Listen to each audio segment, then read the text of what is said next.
ಕುರು ರಾಜವಂಶ ಪರಂಪರಾಗತವಾಗಿ ಆಳ್ವಿಕೆ ನಡೆಸುತ್ತಿರುವಂತಹ ಒಂದು ಸ್ಥಳ ಹಸ್ತಿನಾಪುರ. ಆ ಸಮಯದಲ್ಲಿ ಶಂತನು ಅಲ್ಲಿನ ರಾಜನಾಗಿದ್ದ. ತನ್ನ ಪೂರ್ವಜರ ರೀತಿಯಲ್ಲೇ ಆತ ಒಬ್ಬ ವೀರ ಯೋಧನಾಗಿದ್ದ. ಆದ್ದರಿಂದಲೇ ಜನರು ಆತನ ಮೇಲೆ ಹೆಚ್ಚಿನ ಗೌರವವನ್ನಿಟ್ಟಿದ್ರು. ಒಂದು ಬಾರಿ ಆತ ಬೇಟೆಗೆಂದು ತೆರಳಿದ. ನದಿ ತೀರದಲ್ಲಿ ಆತ ಆ ದೃಶ್ಯವನ್ನು ಕಂಡ. ಸೂರ್ಯನ ಪ್ರಭೆಗೆ ಹೊಳೆಯುವ ನೀರಿನಲ್ಲಿ ಒಂದು ಮುಖವು ಹೊಳೆಯುತ್ತಿತ್ತು. ಅತೀವ ಸುಂದರಿಯಾದ ಒಬ್ಬಳು ಯುವತಿ ಅವಳಾಗಿದ್ದಳು. ತನ್ನ ಜೀವಮಾನದಲ್ಲಿ ಇಷ್ಟು ಸುಂದರಿಯಾಗಿದ್ದ ಒಬ್ಬಳು ಸ್ತ್ರೀಯನ್ನು ಶಂತನು ಇದುವರೆಗೆ ಕಂಡಿರಲಿಲ್ಲ. ನಿನ್ನಂತಹ ಸುಂದರವಾದ ಸ್ತ್ರೀಯನ್ನು ನಾನು ಇದುವರೆಗೆ ಕಂಡಿಲ್ಲ. ನೀನು ನನ್ನ ರಾಣಿಯಾಗಲು ಯೋಗ್ಯವಾದವಳು. ಆದರೆ ಅದಕ್ಕೆ ನಿನಗೆ ಒಪ್ಪಿಗೆ ಇದೆಯೇ? ರಾಜ, ಸಂತೋಷ. ಆದರೆ ನನಗೊಂದು ಬೇಡಿಕೆ ಇದೆ. ನಿನಗೆ ನಾನು ಮಾಡುವ ಕೆಲಸಗಳನ್ನು ಕೇಳುವ ಹಾಗೂ ನನ್ನ ಬಗ್ಗೆ ತಿಳಿದುಕೊಳ್ಳುವ ಅಧಿಕಾರ ಎಂದಿಗೂ ಇರುವುದಿಲ್ಲ. ಎಂದಾದರೂ ಇದು ಉಲ್ಲಂಘಿಸಲ್ಪಟ್ಟರೆ ನಾನು ನಿನ್ನನ್ನು ಬಿಟ್ಟು ಹೋಗುತ್ತೇನೆ. ಅವಳ ಈ ವಿಚಿತ್ರ ಬೇಡಿಕೆ ಕೇಳಿದ ರಾಜ ಅಚ್ಚರಿಗೊಂಡ. ಅದಕ್ಕೆ ಒಪ್ಪಿಗೆಯನ್ನು ನೀಡಿದ. ಸ್ವಲ್ಪ ದಿವಸಗಳೊಳಗಾಗಿ ಅವರು ಪರಸ್ಪರ ಒಪ್ಪಿ ವಿವಾಹವಾದರು. ಹೆಸರೂ ತಿಳಿಯದ ಅವಳು ಮಹಾರಾಜ ಶಂತನುವಿಗೆ ಒಬ್ಬಳು ಒಳ್ಳೆಯ ಹೆಂಡತಿಯಾಗಿದ್ದಳು. ವರ್ಷಗಳ ನಂತರ ಅವರಿಗೆ ಆರೋಗ್ಯವೂ ಸೌಂದರ್ಯವೂ ಇದ್ದ ಒಂದು ಗಂಡು ಮಗು ಹುಟ್ಟಿತ್ತು. ಶಂತನುವಿನ ಸಂಭ್ರಮಕ್ಕೆ ಎಲ್ಲೇ ಇರಲಿಲ್ಲ. ರಾಜ್ಯದ ಜನರಿಗೆ ಸಿಹಿ ಹಂಚಲಾಗಿತ್ತು. ಇಡೀ ಹಸ್ತಿನಾಪುರದಲ್ಲೇ ಇದನ್ನು ಹಬ್ಬದಂತೆ ಆಚರಿಸಲಾಗಿತ್ತು. ಈ ಲೋಕದಲ್ಲಿ ಅತಿ ಸಂತೋಷವಾದ ವ್ಯಕ್ತಿ ತಾನೆಂದು ಶಂತನುವಿಗೆ ಆ ಕ್ಷಣ ಅನ್ನಿಸಿತ್ತು. ಆದರೆ ಶಂತನು ಅದರ ಬಗ್ಗೆ ಊಹಿಸಿಯೂ ಇರಲಿಲ್ಲ. ಅದೊಂದು ರಾತ್ರಿ ತನ್ನ ಮಡದಿ ತನ್ನ ಮಗುವನ್ನು ಎತ್ತಿಕೊಂಡು ಎತ್ತ ಕಡೆಗೂ ನಡೆದು ಹೋಗುವುದನ್ನು ಆತ ಕಂಡ. ಸದ್ದು ಮಾಡದೆ ಆತ ಅವಳ ಹಿಂದೆಯೇ ಹೆಜ್ಜೆ ಹಾಕಿದ. ಅವಳು ತಲುಪಿದ್ದು ಅವರು ಪರಸ್ಪರ ಭೇಟಿಯಾದ ನದಿ ತೀರಕ್ಕೆ. ಅವಳು ನದಿಯನ್ನು ಸೂಕ್ಷ್ಮವಾಗಿ ಗಮನಿಸುತ್ತಿದ್ದಳು. ಅಲ್ಲೇನು ನಡೆಯುತ್ತಿದೆ ಎಂಬುದು ಶಂತನುವಿಗೆ ಅರಿವಾಗುತ್ತಿರಲಿಲ್ಲ. ಆತ ಸದ್ದು ಮಾಡದೆ ದೂರದಲ್ಲೇ ನಿಂತು ನೋಡುತ್ತಿದ್ದ. ತಕ್ಷಣ ತನ್ನನ್ನು ಬೆಚ್ಚಿ ಬೀಳಿಸಿದ ಆ ದೃಶ್ಯವನ್ನು ಆತ ಕಂಡ. ಶಂತನು ಅತಿ ವೇಗದಲ್ಲಿ ಅವಳೆಡೆಗೆ ಧಾವಿಸಿದ.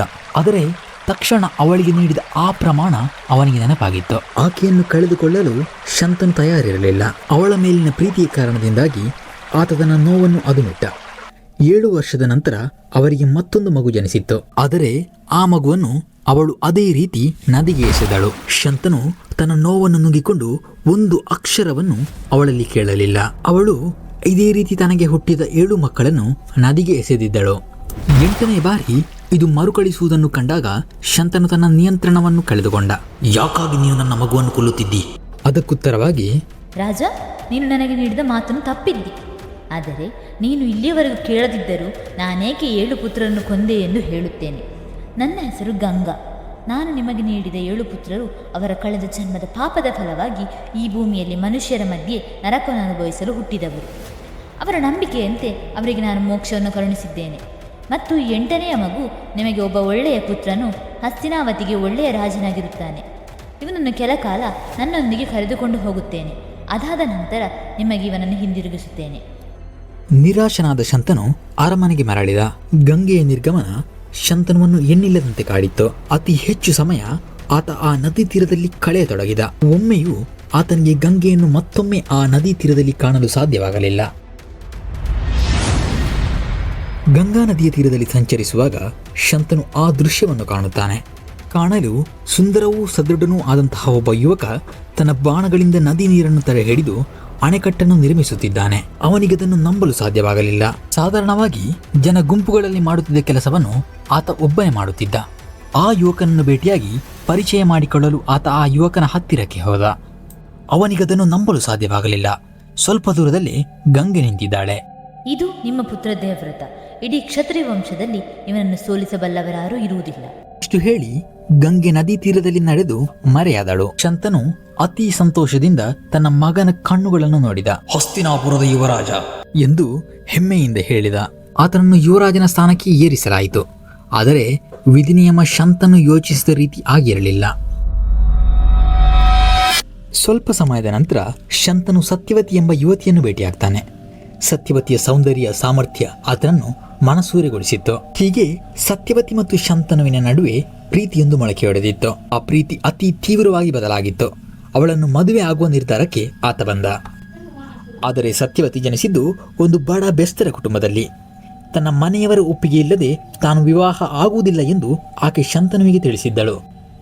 ಹೀಗೆ ರಾಜಶಂತನು ಸತ್ಯವತಿಯ ತಂದೆಯನ್ನು ಭೇಟಿಯಾಗಿ ವಿಷಯ ತಿಳಿಸಿದ. ಆದರೆ ಶಂತನು ಯೋಚಿಸಿದ ರೀತಿಯಲ್ಲಿ ಆತನ ಉತ್ತರವಿರಲಿಲ್ಲ. ರಾಜ, ನೀವು ರಾಜರಿಗೆ ನಾವೊಂದು ಆಟದ ವಸ್ತುಗಳಾಗಿರಬಹುದು. ಆದ್ದರಿಂದ ನನ್ನ ಮಗಳನ್ನು ಆಟಿಕೆಯನ್ನಾಗಿಸಲು ನನಗೆ ಇಷ್ಟವಿಲ್ಲ. ನನ್ನ ಮಗಳಿಗೆ ಹುಟ್ಟಿದ ಮಗುವೇ ಹಸ್ತಿನಾಪುರದ ಉತ್ತರಾಧಿಕಾರಿ ಎಂದು ನನಗೆ ಮಾತು ಕೊಟ್ಟರೆ ನಾನು ವಿವಾಹಕ್ಕೆ ಒಪ್ಪುತ್ತೇನೆ. ಶಂತನುವಿನ ಎದೆಗೆ ಆ ಮಾತುಗಳು ಚುಚ್ಚಿದವು. ದೇವವ್ರತನ ಯುವರಾಜ ಪಟ್ಟವನ್ನು ಬೇರೊಬ್ಬನಿಗೆ ನೀಡುವುದನ್ನು ಯೋಚಿಸಲು ಆತನಿಗೆ ಸಾಧ್ಯವಾಗುತ್ತಿರಲಿಲ್ಲ. ಹೀಗೆ ಉತ್ತರವಿಲ್ಲದ ಶಂತನು ಆ ಮನೆಯಿಂದ ಅರಮನೆಯ ಕಡೆಗೆ ಹೆಜ್ಜೆ ಹಾಕಿದ. ಆತನ ಮನಸ್ಸು ತುಂಬ ಸತ್ಯವತಿಯೇ ತುಂಬಿ ಹೋಗಿದ್ದಳು. ತನ್ನ ಮಗನಿಗಾಗಿ ಅವಳನ್ನು ಮರೆಯಬೇಕೆಂದು ಆತ ತೀರ್ಮಾನಿಸಿದ್ದ. ಅದು ಅಷ್ಟು ಸುಲಭವಾದ ವಿಚಾರವಾಗಿರಲಿಲ್ಲ. ರಾಜಕರ್ಮಗಳಲ್ಲಿ ಆತನ ಶ್ರದ್ಧೆ ಇಲ್ಲದಾಯಿತು. ಮೆಲ್ಲನೆ ಶಂತನು ಮಾನಸಿಕವಾಗಿ ಕುಗ್ಗತೊಡಗಿದ್ದ. ತಂದೆಯ ಈ ಅವಸ್ಥೆಯನ್ನು ಕಾಣಲು ದೇವವ್ರತನಿಗೆ ಸಾಧ್ಯವಾಗುತ್ತಿರಲಿಲ್ಲ. ದೇವವ್ರತ ತನ್ನ ತಂದೆಯೊಡನೆ ಸತ್ಯವತಿಯ ಮನೆಗೆ ತಲುಪಿದ. ಅವರೆಲ್ಲರ ಮುಂದೆ ದೇವವ್ರತ ಒಂದು ಶಪಥವನ್ನು ಮಾಡಿದ. ಹಸ್ತಿನಾಪುರದ ಯುವರಾಜ ಪದವಿಯನ್ನು ಈ ಕ್ಷಣದಿಂದ ತೊರೆಯುತ್ತಿದ್ದೇನೆ. ಇನ್ನು ಭವಿಷ್ಯದಲ್ಲಿ ನಾನು ಎಂದಿಗೂ ಹಸ್ತಿನಾಪುರದ ರಾಜನಾಗುವುದಿಲ್ಲ. ಇದಕ್ಕೆ ಒಡಕು ಉಂಟಾಗುವ ಕಾರಣಕ್ಕೆ ನಾನು ಎಂದಿಗೂ ಮದುವೆಯಾಗುವುದಿಲ್ಲ. ಒಬ್ಬ ಪೂರ್ಣ ಬ್ರಹ್ಮಚಾರಿಯಾಗಿ ನಾನು ನನ್ನ ಜೀವನವನ್ನು ಸಾಗಿಸುತ್ತೇನೆ. ಅದನ್ನು ಕೇಳಿದ ಎಲ್ಲರೂ ಬೆಚ್ಚಿಬಿದ್ದರು. ಶಂತನುವಿಗೆ ಅದನ್ನು ಸಹಿಸಲು ಸಾಧ್ಯವಾಗಲಿಲ್ಲ.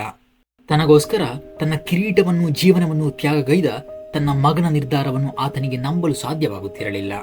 ನಂತರ ಶಂತನು ಸತ್ಯವತಿಯನ್ನು ಮದುವೆಯಾದ. ವರ್ಷಗಳ ನಂತರ ಅವರಿಗೆ 2 ಮಕ್ಕಳು ಜನಿಸಿದ್ರು. ತನ್ನ ಕಠಿಣ ಶಪಥವನ್ನು ದೇವವ್ರತ ಸತ್ಯವಾಗಿಸಿದ್ದ. ಜನತೆ ಆತನಿಗೆ ತುಂಬಾ ಹೆಚ್ಚಿನ ಪ್ರೀತಿಯನ್ನು ತೋರಿಸತೊಡಗಿದ್ರು, ಆರಾಧಿಸತೊಡಗಿದ್ರು. ನಂತರದಲ್ಲಿ ಅವರು ಅವನನ್ನು ಬೇರೊಂದು ಹೆಸರಿನಿಂದ ಕರೆಯತೊಡಗಿದ್ರು, ಭೀಷ್ಮ.